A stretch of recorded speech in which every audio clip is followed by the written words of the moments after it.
오늘 우리에게 주실 하나님의 말씀 함께 찾아보겠습니다. 오늘 창세기 30번째 말씀입니다. 창세기 16장 1절에서 6절 말씀. 창세기 16장 1절에서 6절까지 우리 함께 찾아서 교독하겠습니다. 1절 제가 먼저 읽습니다. 아브라함의 아내 사레는 출산하지 못하였고 그에게 한 여종이 있으니 애굽 사람이요 이름은 하갈이라. 사레가 아브라함에게 이르되 여호와께서 내 출산을 허락하지 아니하셨으니 원하건대 내 여종에게 들어가라.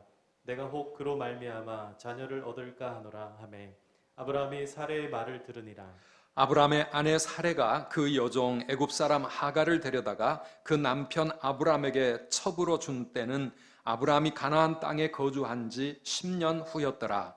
아브라함이 하갈과 동침하였더니 하갈이 임신하매 그가 자기의 임신함을 알고 그의 여주인을 멸시한지라. 사레가 아브라함에게 이르되 내가 받는 모욕은 당신이 받아야 옳도다.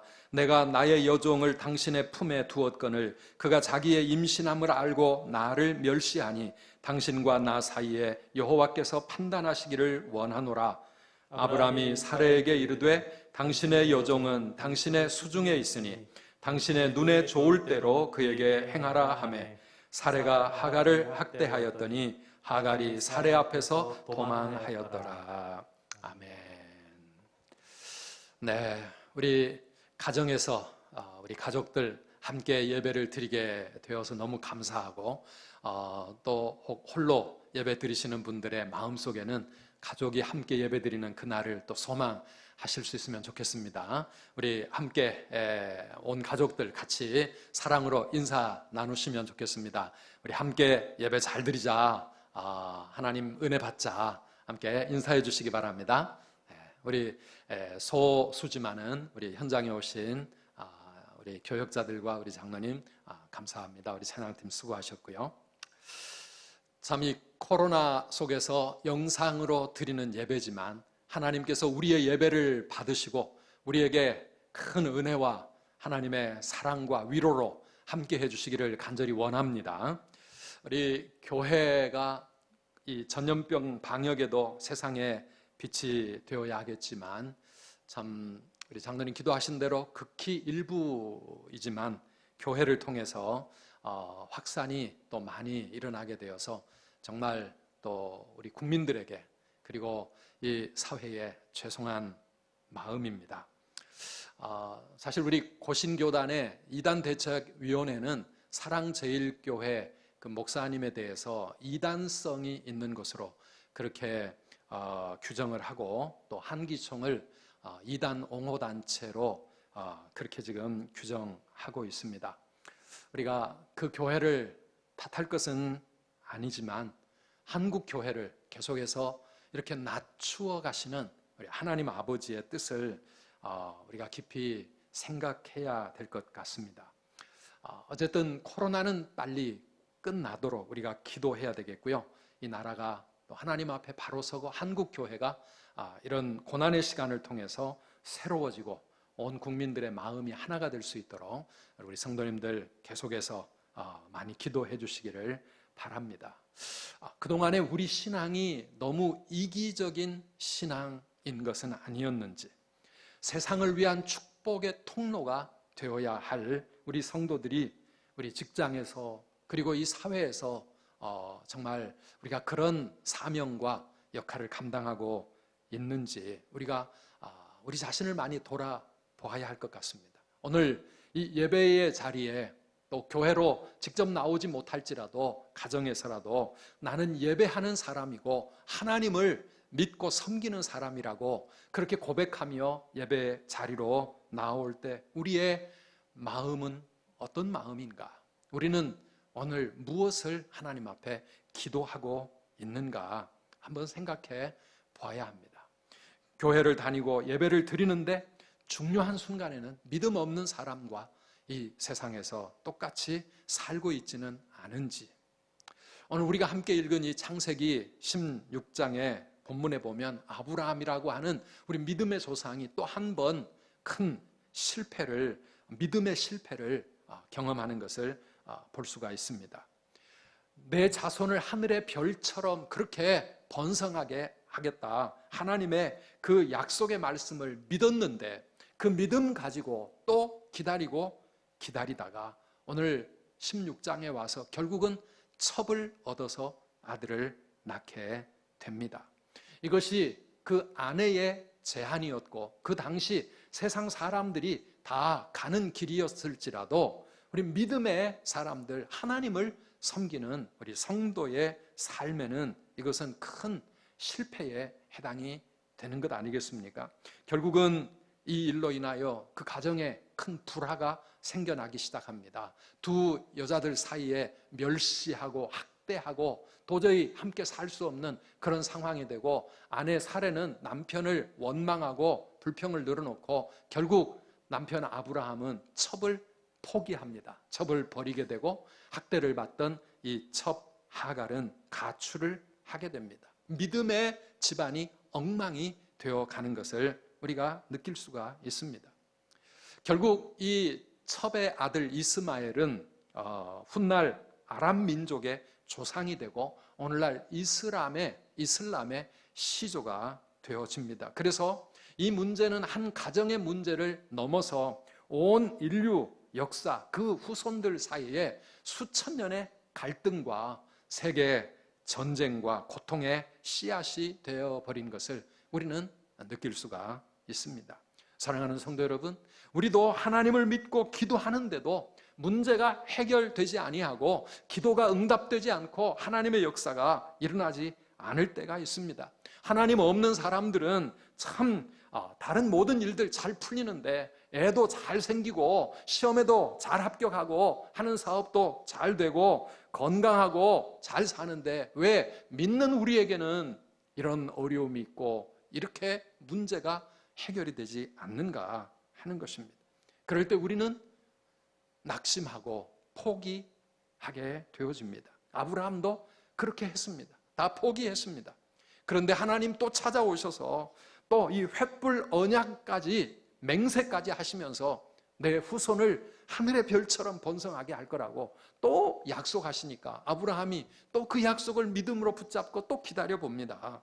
그런데 어느덧 가나안 땅에 온 지 10년이라는 세월이 그냥 흘러갔습니다. 나이는 점점 많아져 가는데 자식이 태어날 생각은 전혀 없는데 아브라함이나 사라의 마음이 얼마나 힘들었을까. 10년을 버틴 것도 정말 장한 일 아니겠습니까? 그런데 마침내 사라가 제안을 내어놓는 거죠. 2절 말씀 함께 보시겠습니까? 사라가 아브라함에게 이르되 여호와께서 내 출산을 허락하지 아니하셨으니 원하건대 내 여종에게 들어가라. 내가 혹 그로 말미암아 자녀를 얻을까 하노라 하매 아브라함이 사라의 말을 들으니라 그랬습니다. 여호와께서 내 출산을 허락하지 않으셨다. 이게 맞는 말이기도 하고 사실 틀린 말이기도 하죠. 지금까지는 그렇게 되었지만 그러나 하나님이 허락하지 않으신 것이 아니고 아직 그 때가 이르지 않은 것이죠. 그런 경우가 우리에게는 참 많이 있습니다. 우리 자녀들의 구원을 위해 기도하는 우리의 기도나 또 성전 건축을 위해 기도하는 우리 기도나 우리나라의 통일을 위해 기도하는 우리 민족의 기도나 우리에게는 하나님의 약속이 있고 우리에게 믿음이 있지만 아직도 기다려야 되는 그런 일들이 참 많이 있습니다. 중요한 것은 무엇입니까? 하나님의 때가 있다라고 하는 사실입니다. 뭐가 있다고요? 하나님의 때가 있다. 하나님의 때가 있다.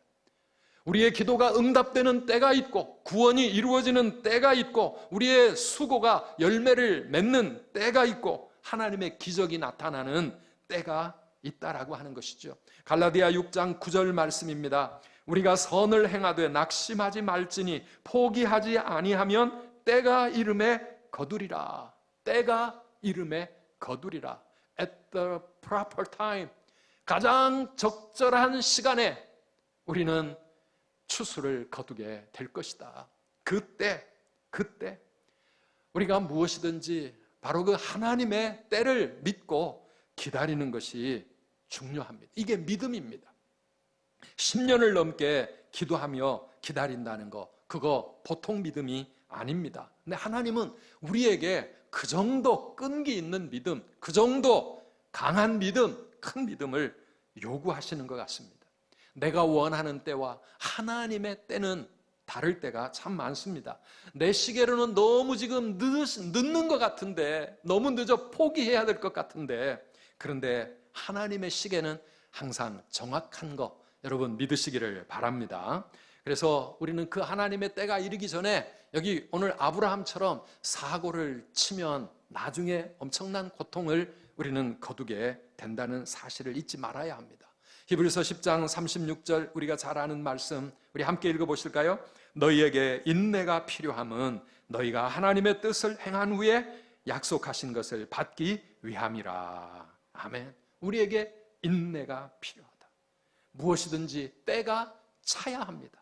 하나님의 때가 차야 합니다. 이 때가 차기 전에 우리가 섣불리 뭔가를 얻으려고 한다면 그것은 진짜 축복이 아닙니다. 때가 차서 주어지는 그것이 바로 진짜 축복이에요.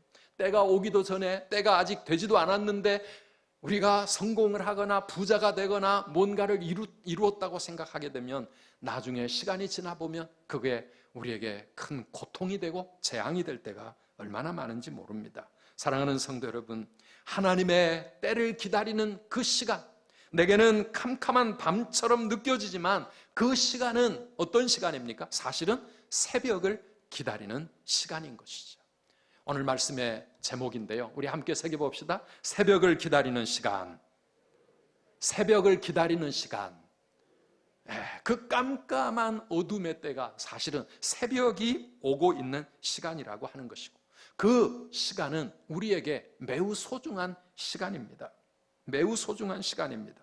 그 새벽을 기다리는 그 시간에 우리는 그 깜깜한 밤 속에서 하나님 앞에 기도하게 하시고 믿음이 자라나게 하시고 순종을 배우게 하시고 성품을 다듬어 주시고 그릇을 만들어 가시는 하나님의 소중한 시간이라고 하는 것을 우리 잊지 마시기를 바랍니다. 신명기 8장 2절에 보면 내 하나님 여호와께서 이 40년 동안에 내게 광야길을 걷게 하신 것을 기억하라. 이는 너를 낮추시며 너를 시험하사 내 마음이 어떠한지 그 명령을 지키는지 지키지 않는지 알려 하심이라. 이렇게 말씀하고 있어요. 이 광야의 40년 그 길을 걷게 하셨다는 사실을 기억해라. 그 광야의 시간은 참 힘들고 어둡고 그리고 정말 허비하는 시간 같지만은 그냥 답답하고 무의미하게 지나가는 허비된 시간이 아니고 새 날을 준비하는 시간들인 줄 믿습니다. 새 날이 오도록 우리 자신을 준비해 가고 있는 그런 소중한 시간이라고 하는 것. 이스라엘 백성들이 가나안 땅까지 40년 그 광야의 길, 그 과정 속에서 믿음의 백성으로 과거 애굽의 종으로 살던 그 모든 때를 다 벗어버리고 하나님의 거룩한 백성으로 그렇게 준비되어 가는 시간이었다는 것입니다. 오늘 아브라함에게도 첫 아들을 얻기까지 25년을 기다려야 했습니다. 그런데 이 기나긴 25년은 이 아브라함을 큰 믿음의 사람으로 세워가시는, 빚어가시는 하나님의 시간이었다는 것 우리 기억해야 합니다. 오늘 우리의 믿음과 기도와 순종은 하나님의 때를 좀 더 앞당길 수가 있습니다. 그래서 기도가 필요하고 그래서 믿음의 무장이 필요합니다. 또 그런가 하면 우리의 불순종과 믿음 없음에 또 우리의 기도의 게으름은 하나님의 때를 더 빨리 당기지 못한 채 점점 더 뒤로 미루게 되는 그런 결과를 가져오게 되는 것 같습니다. 이스라엘의 광야 생활, 하나님의 처음 계획 속에는 2년이면 충분했습니다. 2년 만에 가나안 땅에 들어가도록 하나님 그렇게 인도하셨습니다. 그러나 그들의 그 불순종과 불신앙이 그 광야의 생활을 40년이나 길게 만든 거예요.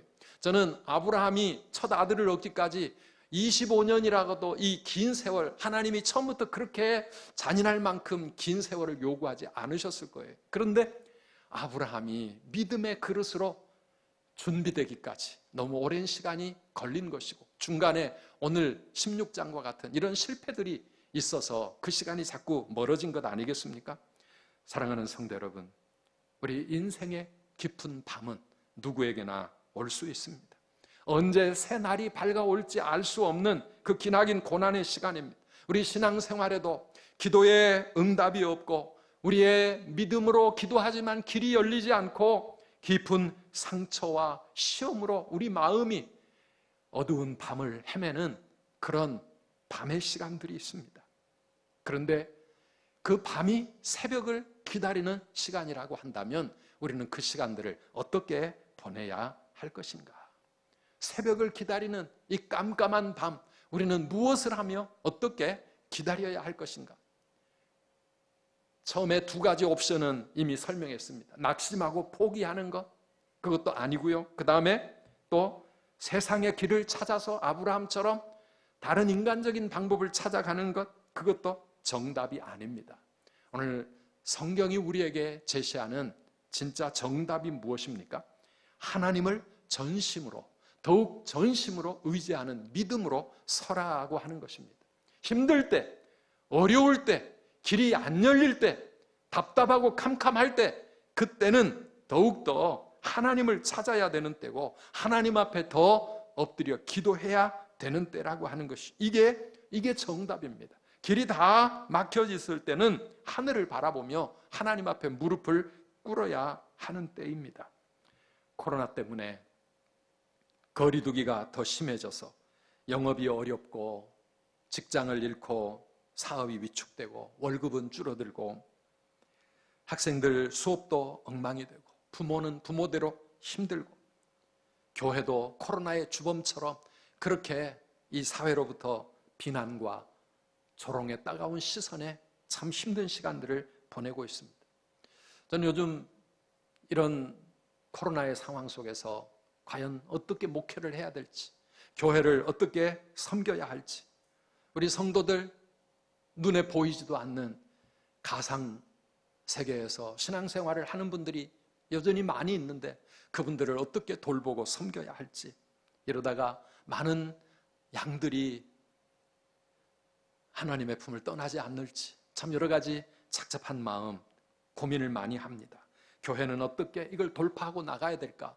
요즘 30일 기도 운동을 하는 동안 하나님은 예레미야서를 우리에게 묵상하게 하셨는데 이 말씀을 묵상하면서 지금 우리에게 주어진 이 코로나의 현실은 마치 유대인들이 바벨론의 포로로 끌려가 거기서 70년이나 많은 세월을 보냈던 포로 시대와 같은 거구나. 코로나 포로 시대다. 코로나 포로 시대를 우리가 당하고 있다. 아무것도 할 수가 없고 자유가 없고 성전에 나아갈 수도 없고 그렇게 세상 사람들의 조롱을 들으며 이방의 그랄 강가에서 그렇게 예배를 드려야 되는 이런 현실, 우리는 여기서 어떻게 이 시간들을 버텨나가야 됩니까? 그냥 코로나가 없어지기를 무작정 기다려야만 합니까? 그게 아니고 우리 이 상황 속에서도 낙심하지 말고 포기하지 말고 세상의 길로 나아가지 말고 더 기도하고 더 하나님 앞에 가까이 나아가 하나님을 찾고 말씀 붙잡고 순종하고 하나님의 독수리로 날아오르기 위하여 여호와를 앙망하는 우리 모든 성도님들 되시기를 주님의 이름으로 축원합니다. 더 믿음으로 서야 할 때가 바로 지금 이런 안타까운 때라고 하는 것입니다. 두 번째로 우리는 이 새벽을 기다리며 어떻게 해야 합니까? 하나님이 회복시켜 주실 새로운 미래를 준비하는 시간으로 삼아야 합니다. 예레미야서의 이 포로 생활 70년, 왜 그토록 긴 시간을 하나님은 이방의 포로로 그렇게 살게 하셨습니까? 새 역사를 준비하는 시간이었습니다. 그들에게 새로운 나라를 준비하는 그런 소중한 시간이었습니다. 이방인들의 조롱 속에 포로로 사는 눈물의 시간, 그 시간을 통하여 지난 날들을 돌아보고 회개하며 하나님을 찾고 믿음을 회복하는 그런 하나님의 시간이었습니다. 마침내 때가 되어 바벨론, 출애굽과 제2의 출애굽, 바벨론을 떠나 고국의 예루살렘에 돌아가는 그런 감격을 누리기까지 그들에게는 그런 고난의 시간이 필요했다라고 하는 것입니다. 앞이 보이지 아니하는 캄캄한 밤이지만 그러나 새벽을 기다리는 이 시간은 우리가 다시 거듭나야 할 시간인 줄 믿습니다. 코로나 이 덕분에 우리의 영혼이 깨어나고 게을러 나태했던 우리의 신앙이 다시 하나님 앞에 새롭게 변화되어야 합니다. 코로나는 내 신앙이 알곡 신앙인지 가라지 신앙인지를 저울질하는 시금석과 같은 겁니다. 이 시간에 우리가 세상과 거리를 두고 주님께 가까워져야 되는데 오히려 영상 예배 덕분에 교회 안 가도 되고 예배 그냥 편하게 드리는 둥 마는 둥 주님과 거리 두기가 더 멀어져 가지고 기도도 안 하고 우리의 신앙생활 소홀해진다고 하면 그러면 우리가 정신 차려야 되지 않겠습니까? 자신을 돌아보며 회개하고 나의 신앙을 점검해야 합니다. 왜 우리에게 이런 고난의 시간을 주셨는지 하나님의 뜻을 찾고 하나님 앞에 더 나아가야 합니다. 영광의 그날에 이르도록 언제나 주만 바라봅니다. 우리의 모든 고난의 현실 속에서 나의 문제 속에서 답답하고 캄캄한 그런 영적인 부자유 속에서 우리는 우리의 시간을 통하여 새 일을 이루기 원하시는 하나님 앞에서 우리의 믿음을 새롭게 해야 합니다. 이 코로나를 넘어서서 하나님은 우리들에게 새 날을 주실 줄을 믿습니다. 새로운 미래를 우리가 준비해야 합니다. 그래서 우리 선두교회도 이 가을에 양육 훈련을 이 코로나 속에서도 하려고 합니다. 예, 그냥 양육 훈련 등록 안내 이렇게 나왔는데 여러분 주보를 좀 참고하시기를 바랍니다. 9월 첫 주부터 개강하는데요. 이번 학기에는 그냥 온라인으로 양육 훈련을 진행을 할 것입니다. 그거 어려워서 어떻게 하나 걱정하지 마시고요. 휴대폰, 카톡 정도 하실 수 있는 그 정도 분들이라면 누구나 다 함께 참여할 수 있습니다. 우리 제자대학은 봄학기부터 시작하니까 이번 학기에는 제자대학 과정은 없고요. 믿음반, 양육반 그리고 목자훈련원만 준비하고 있습니다. 특별히 양육반은 우리 교회 재직이 되려면 필수 과정입니다. 우리 가을 학기 등록도 이번에 등록하시는 분들도 우리가 인정을 해드리려고 생각을 하기 때문에 우리 놓치지 마시고 이런 힘들고 어려운 때 양육이라도 받고 훈련이라도 받아서 내 믿음 더 든든하게 세워야 되겠다. 우리 많은 분들 도전해 주시기를 부탁을 드립니다. 하나님이 회복시켜 주실 새로운 미래를 위하여 우리는 준비해야 될 그런 때이다.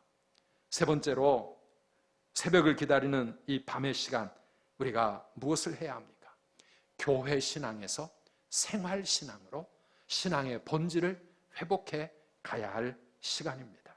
교회 중심으로 신앙생활을 했던 우리의 신앙의 체질이 이제는 우리의 삶의 현장 속으로 신앙의 중심을 더 확장시켜 가라고 하는 것입니다. 교회에서만이 아니라 삶의 현장에서 하나님을 찾고 하나님을 예배하고 하나님께 기도하고 하나님을 섬기는 그런 신앙으로 우리가 체질이 개선되어야 됩니다. 그동안에 우리 너무 교회 중심으로만 신앙생활 하지 않았습니까?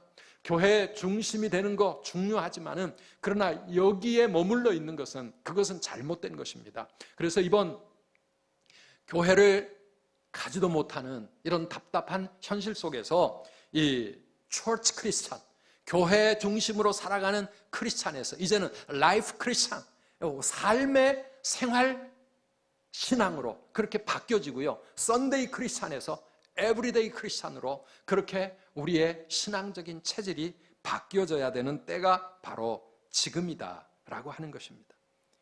교회 안에서만 우리가 신앙생활을 하고 있으니까 지금 밖에서는 기독교인이 3분의 1이 넘는 국회에서 차별금지법을 만들고 무차별 낙태를 허용하는 아예 간통죄 없앴듯이 낙태죄도 없애버리려고 그래서 완전히 이 세상이 방종의 세상으로 가도 누가 말릴 수가 없는 그런 상황으로 지금 가고 있는 거 아닙니까?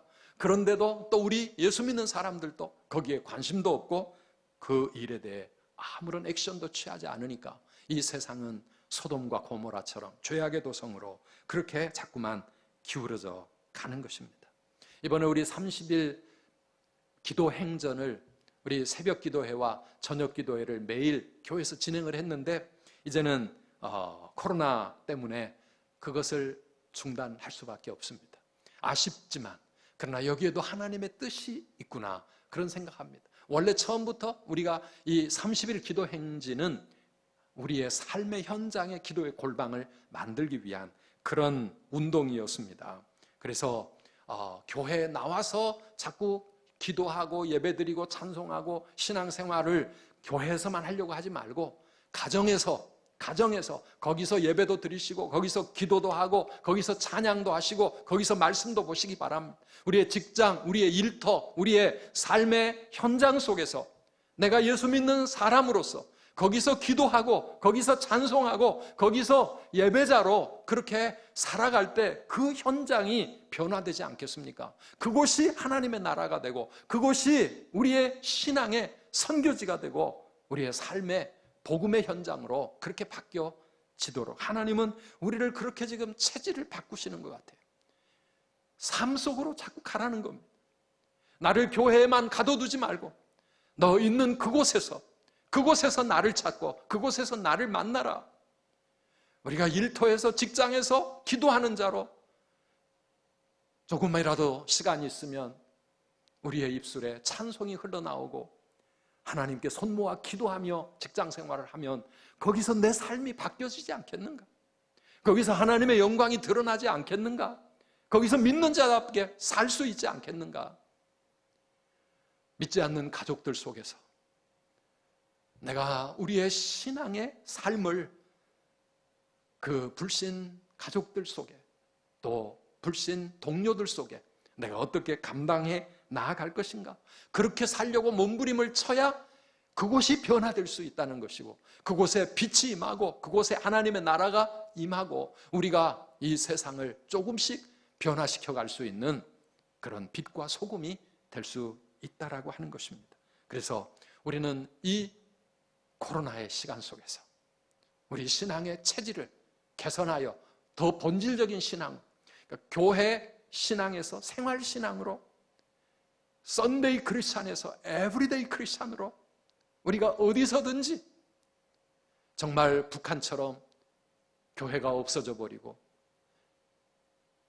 아무도 나를 믿음으로 이끌어주지 못하는 그런 상황이라 할지라도 내가 하나님 앞에 홀로 서게 할 수 있고 내 스스로 기도할 수 있고 말씀을 묵상하며 하나님을 찾고 하나님을 예배할 수 있는 그런 지금과는 좀 다른 건강한 그런 신앙 체질로 우리가 나를 바꿔가야 할 시간이 바로 이 코로나의 어두운 시간이고 우리의 인생의 고난의 시간들이라고 하는 것입니다. 말씀을 맺겠습니다. 사랑하는 성도 여러분, 우리의 길이 보이지 않을 그때, 앞이 캄캄한 그때 불평하고 원망하지 마시고 낙심하지 마시고 포기하지 마십시오. 또 그렇다고 아브라함처럼 세상의 길을 찾고 인간적인 방법을 찾아서 그렇게 나아가려고 하지 마십시오. 그건 오히려 더 문제를 꼬이게 만드는 방법입니다. 우리가 하나님의 길을 찾아야 합니다. 가장 힘들고 가장 어려울 때 하는 것, 그때가 바로 믿음으로 하는 것입니다. 그럴 때 기도하는 게 진짜 기도고 그럴 때 하나님 앞에 말씀으로 믿음으로 서려고 몸부림치는 게 그게 진짜 믿음 아니겠습니까? 사람들이 다 지금은 아니라고 말할 그때가 하나님이 일하실 때 아니겠습니까? 여러분 찰스 콜슨이라고 하는 사람 이야기를 들어보셨을 것입니다. 이분은 닉슨 대통령의 킹메이커 역할을 했던 사람, 그를 대통령으로 세우고 그리고 그의 특별 보좌관으로서 대통령을 위해 하는 일이라면 수단 방법을 가리지 않고 정말 모든 것을 다 뒤집어 써가면서 그렇게 일했던 사람이었습니다. 그런데 닉슨 대통령이 워터게이트 사건으로 이제 큰 문제가 터지고 나서 이분도 감옥에 갇히게 되었습니다. 그런데 그 감옥 속에서 그는 하나님 앞에 철저히 낮아지고 자신을 돌아보며 회개하는 시간을 갖습니다. 그 속에서 진짜 거듭나는 체험을 하는 것이죠. 그 전에도 물론 예수를 믿었다 그래요. 그런데 정치인으로 예수 믿다 보니까 제대로 믿음 생활 못하고 정치가 우선이었는데 감옥에 꼼짝없이 갇혀서 그곳에 수감 생활을 하다 보니 거기서 진짜 born again 한 거지요. 방금 보셨던 그 책 백악관에서 감옥까지, 이 책의 원 제목이 born again입니다. 거듭난 것입니다. 그리고 그 안에서 그는 자기가 해야 할 새로운 사명을 찾게 됩니다. 그가 추록한 후에 교도소 선교회를 창설하고 주님을 위해 살아가는 새로운 인생을 시작하게 되었던 것입니다. 사랑하는 성도 여러분, 우리에게 주어지는 인생의 가장 어둡고 캄캄하고 답답하고 꼼짝할 수 없는 그 깊은 밤, 그때가 바로 더 하나님을 깊이 만날 때이고 하나님이 내 인생을 바꾸실 때이고 새로운 내일을 준비하는 소중한 시간이고 내 신앙의 체질을 바꾸는 시간입니다. 바울과 실라도 그들의 몸이 옥에 갇히고 손발이 착고에 채였던 그 깊은 밤, 그 시간이 바로 하나님이 역사하시는 하나님의 때가 아니었습니까? 가장 힘들 때 여러분 새날을 준비하시기 바랍니다. 가장 힘들 때 주저앉지 마시고 도전하시기 바랍니다. 더 기도하십시오. 더 양육과 훈련으로 하나님 앞에 올바른 건강한 신앙으로 자신을 세우십시오. 더 전도해야 합니다. 우리 이 가을 그냥 또 허비할 수는 없습니다. 하나님은 문제를 축복으로 바꾸십니다. 그래서 우리의 위기가 기회가 되도록 하십니다. 코로나 속에서도 우리 하나님은 일하고 계시는 줄 믿습니다. 그는 세기를 만드시는 주, 큰 기적을 행하시는 주, 약속을 이루시는 주, 어둠 속에서도 빛이 되시는 주, 그분이 우리 하나님이시고 그분이 바로 우리 주님이십니다. 그분에게는 코로나도 새로운 기회가 되어질 것입니다. 오늘 우리도 이 코로나 힘든 시간 우리의 가정이 회복되고 내 신앙이 회복되고 교회가 하나님 앞에 바로 세워지고 정말 우리의 삶에 새벽을 오게 하는 그런 소중한 하나님의 시간이 되도록 우리 하나님 앞에 더 가까이 나아가는 우리 모든 성도님들 되시기를 주님의 이름으로 축원합니다.